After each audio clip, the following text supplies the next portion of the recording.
All right. Okay, let's take a look at today's lesson. So today what we're going to do is we're going to kind of dive into graphing sine and cosine. There's a lot of new vocabulary words today that I'd like to go through first before we get to the specifics. We'll be doing a lot of graphing the rest part of this chapter. The rest of the chapter is a lot of graphing. So let's kind of focus on first up these vocab words. And the reason that you would need to know these vocabulary words is just so that you know, if I say one of them, you'll know what I'm talking about. Or if I ask you, like on the homework, it's going to ask you, what's the period and that kind of thing. They're going to ask you these words, so you need to understand what they mean. So let's look. All right. So a cycle is the portion of the graph from one point to the other. So it would be like, this is a big picture word, like one cycle is, this is one cycle. Okay, if we look over here, this is one cycle right here. So it keeps repeating itself over and over again. Here, this is one cycle, right? So it's a portion of the graph that is repeated over and over again. Period is a more specific question, and your homework asked you for this particular question. They want to know how many degrees or radians, depending on which mode you're in, does it take to complete one cycle. So this is the numbers behind the concept. So a cycle is simply the piece that's being repeated over and over again, the piece of the graph. The period is, what is the number of degrees or radians that you need to be able to complete a cycle? So that's a number question. That's a more specific question. Frequency. The frequency, we don't really do frequency that often. So this is not, we're talking about the vocabulary word, but it's not something that we typically ask very often. It basically is the number of cycles complete in 1 unit interval. So basically you would take the period and you would turn it upside down. So it would be like 1 over the period. So the frequency is just a fraction. You would have to calculate the period first, and then you would just put 1 over the period, and that would be the frequency. And I don't know that your homework is going to ask you for that, but that's what it is. A frequency is just a formula.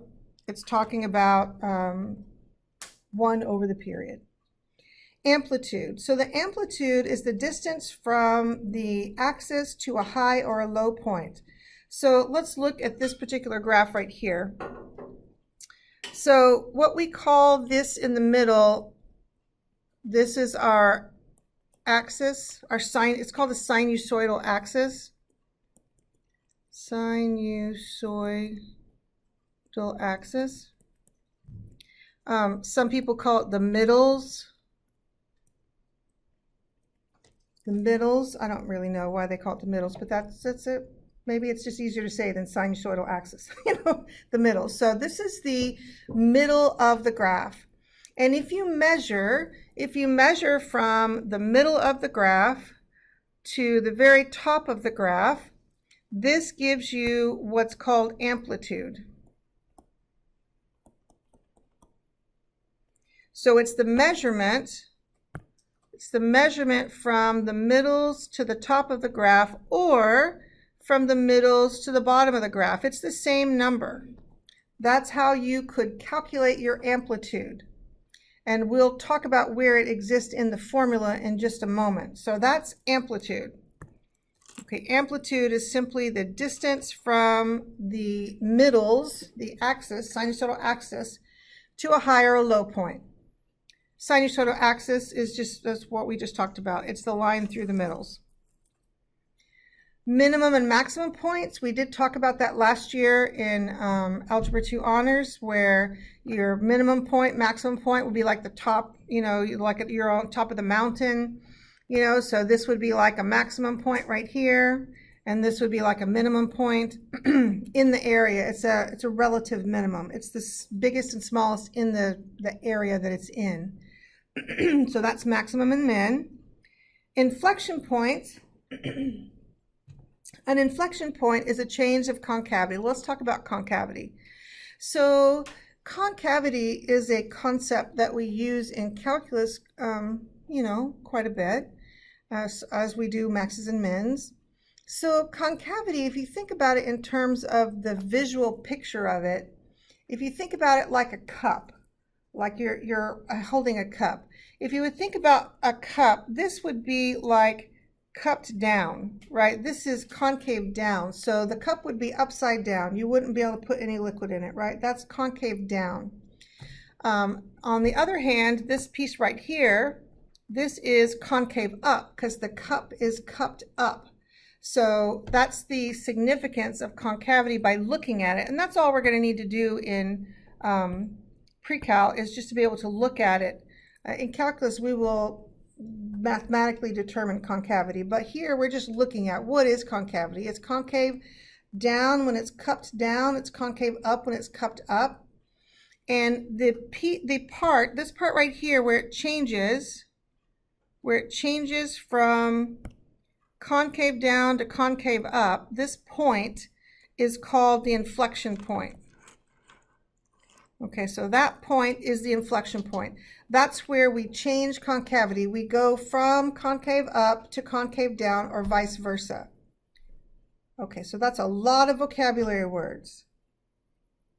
Okay, any questions on the vocabulary words? Okay. In this first lesson, if you look over here on this side of the sheet, the things that I have in yellow, the part C is called a phase shift. We're not going to deal with phase shifts in this this chapter, this section. What are we in? We're in section 6.4 of our textbook.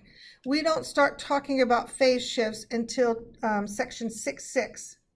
Okay, but I want you to know that would be C in our formula. That would be the C. That's a phase shift, and that's probably the most complicated part of the graphing, is the phase shift, and we're not doing that yet. The textbook has us doing it a couple of sections later, so we'll talk about that later. Let's just get the basics of graphing down. So this A is the amplitude. Okay, A is the amplitude right here. That basically affects the y value. It tells us how high and how low to go when we're graphing. Affects the y value. Period is a little formula that you'll need to, period equals 2 pi over b for sine and cosine. And their reciprocals. Okay, so this is a little formula. It's going to be one that we'll just have to commit to memory at some point. You know, it's the period is just, the period of sine and cosine, the standard period is 2 pi. And if we want to calculate the period of the graph that we're drawing, we have to do this little formula, 2 pi over b, and b is right here. This is b. And there are some questions on the homework where it asks you to calculate the period. So we would use that little formula. Okay. D, we'll skip C. C is for in a couple of several days. We'll skip C. But D is the vertical shift. It's if you shift the graph up or down. That is D. So D is the vertical shift. It shifts the graph up or down depending on if it's a positive or a negative number. Okay. Now the steps, I'm just going to keep there for a moment. The steps to find transformed graphs from the parent graph. We're going to do some examples. So this is just here for reference. Okay, so this is just a reference right here. I'm not going to talk through all the parts. We'll do that when we're graphing. And this is also a reference on an easier way, I think an easier way to graph sine and cosine graphs. but we'll talk about those. Those are just for reference right now. We'll talk about those as we get to the work. Now, one thing that will be important for us is to, in order to use this technique down here, which I believe is just really much easier, in order to use this technique, we have to know the parent shapes.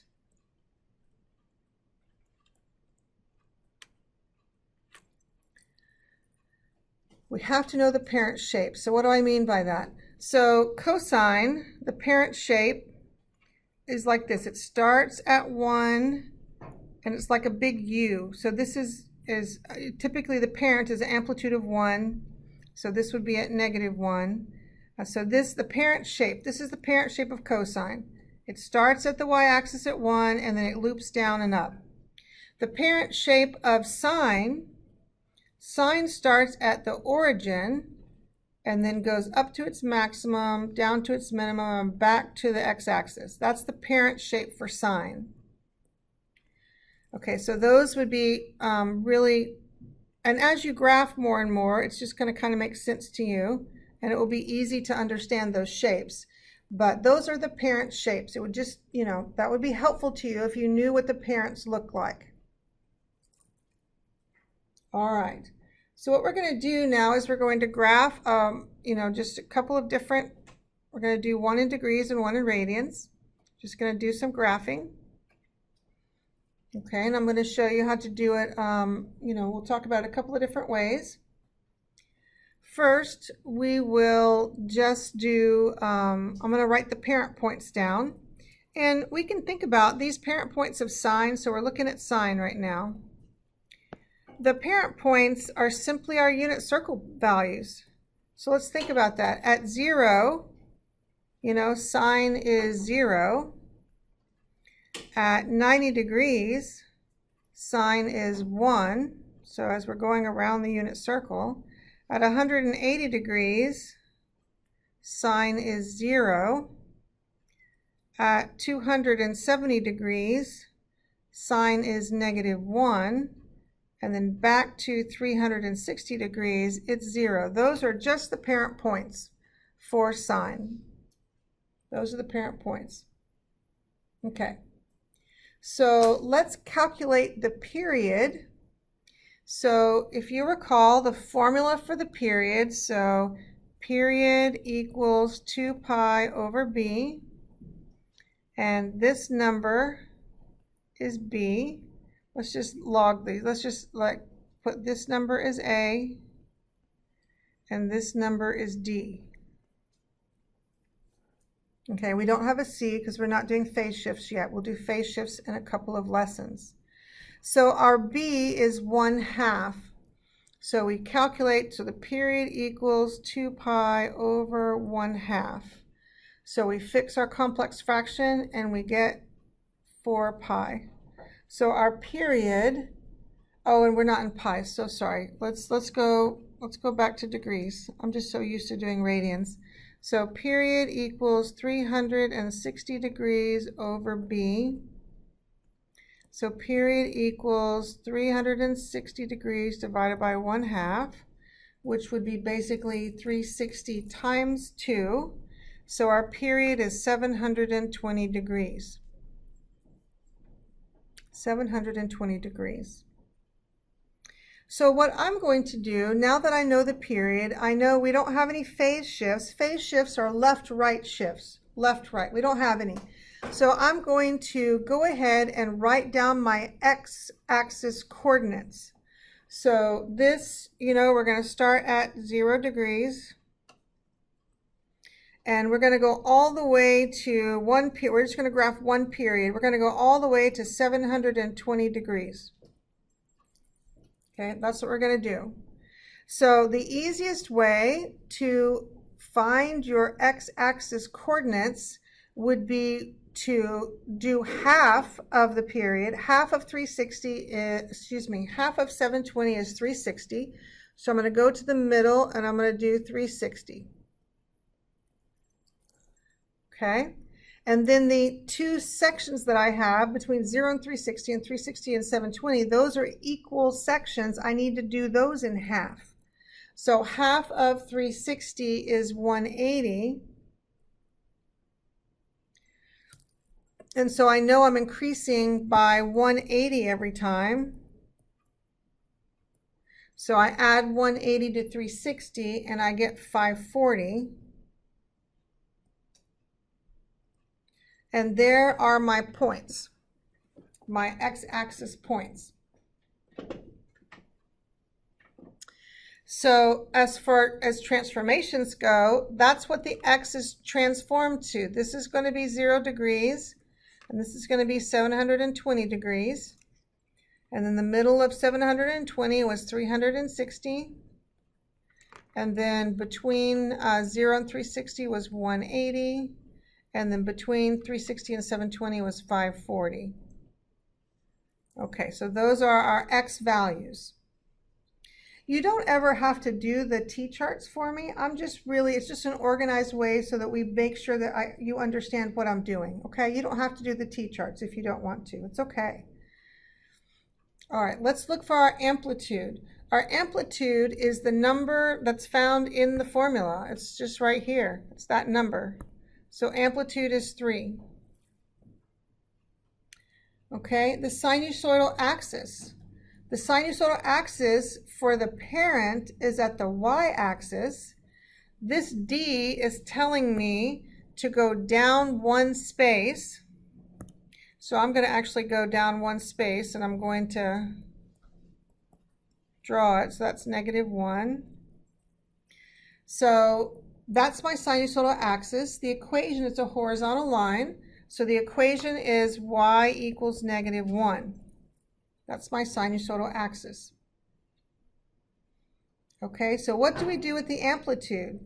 The amplitude is the distance above and below the axis, sinusoidal axis. So it's 3. So I'm going to go up 3, 1, 2, 3.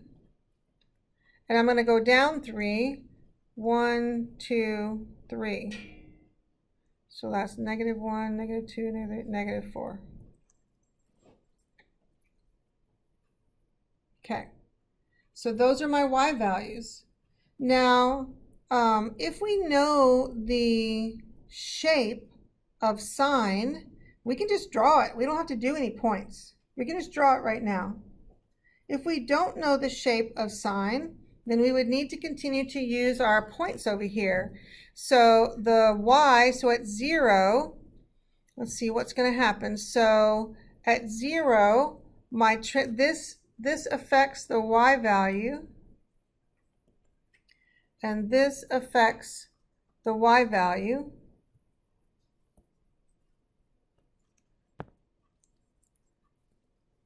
So now, do you remember from Algebra 2, when we have those two are y values, they affect the y values. When we have a y multiplier and a y adder or subtractor, do you remember what we do first? Do we multiply or do we add or subtract first? We multiply. So I'm going to take the 0 y value that I have, I'm going to multiply it by 3, and then I'm going to subtract 1. And that's what we would do. So I take the 0 that we have right here, multiply by 3 and subtract 1, and that gives me a -1. Excuse me, I take the 1 y value that I have, multiply by 3, subtract 1. Oops. Let me move this out of the way.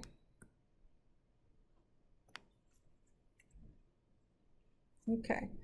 So let's see, 3 minus 1 is what, 2. I would take my, see, so this is a 0 again. So 0 times -3 minus 1, that's -1. So -1 times 3 is -3 minus 1 is -4. And 0 times 3 minus 1 is -1. So it tells me at 0, I should be at -1. At 180 degrees, I should be at 2. At 360 degrees, I should be at -1. At 540 degrees, I should be at -4. And at 720 degrees, I should be at -1. And then we just complete our curve. And there's our graph. So if you knew what the standard shape of sine was, you wouldn't even need to do the points. You would just need to know the x and y axes, and then you would just draw it. That's the benefit of knowing the parent, is you don't have to go through all the calculating of the points. Okay, so it asks for the first positive max or min. Okay, so here is a max. That's the first positive max or min. So that points would be what, 180 degrees, 2. And the first positive inflection point, this is the inflection point. It's a change between the concave down and the concave up. And so that value would be what, 360 degrees, -1. And that's our very first sine graph. How we doing? Are we okay? Y'all are like, sure, Dr. Wright, we're just fine. Are we okay? Yes, ma'am. 360 and oh, 360 -1 and not 540 -4. Oh, 540 -4 is our first positive minimum point.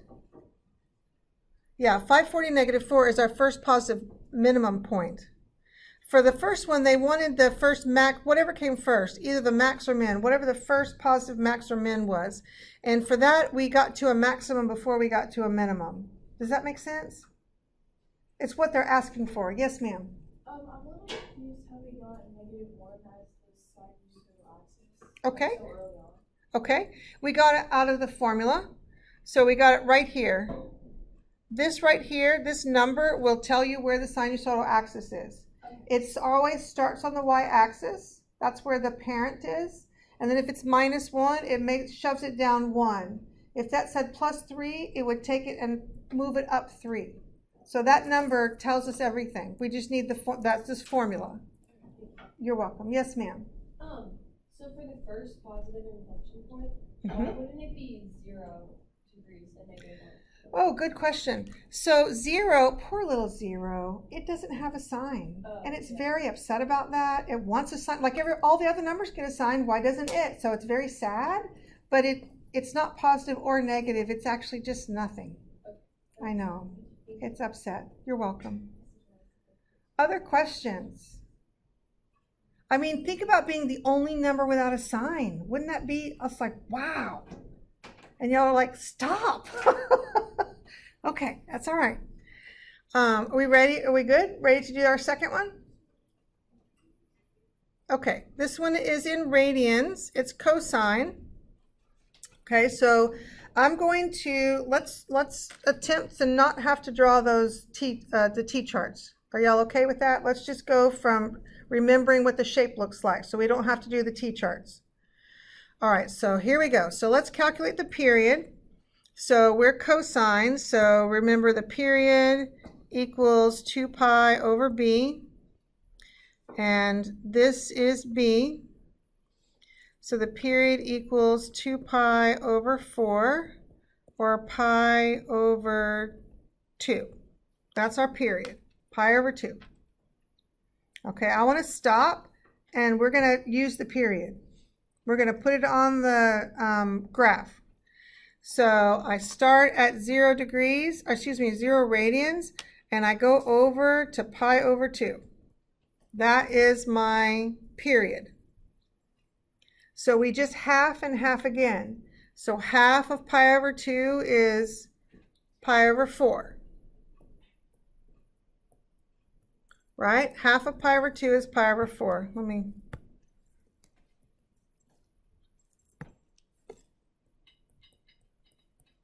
Okay, and then we've got to do, like, we've got to get the other halves. So half of pi over 4 would be what? What's half of pi over 4?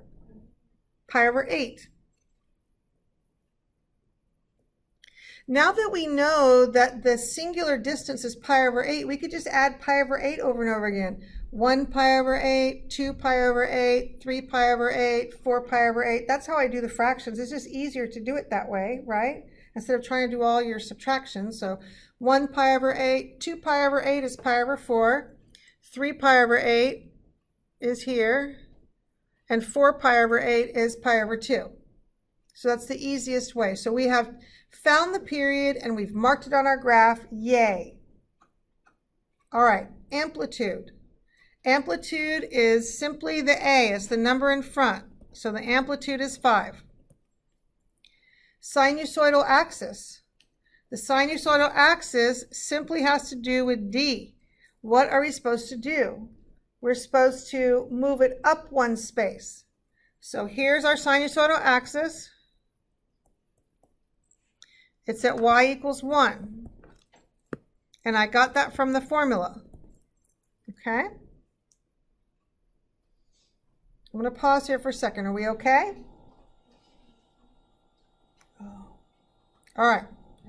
So, are we good? Yes? Okay, our amplitude is 5. So what does that mean? That means we're going to count 5 spaces up from the sinusoidal axis and 5 spaces down from the sinusoidal axis. That's how it works. We're building it. It's like we're building this graph piece by piece. So let's go up 5 spaces. Yes, please. And down 5 spaces. Okay, my scale isn't that great. 1, 2, 3, 4, 5. Sorry about that. That sinusoidal axis is a crazy bit of 1. I should probably bring it down a little bit.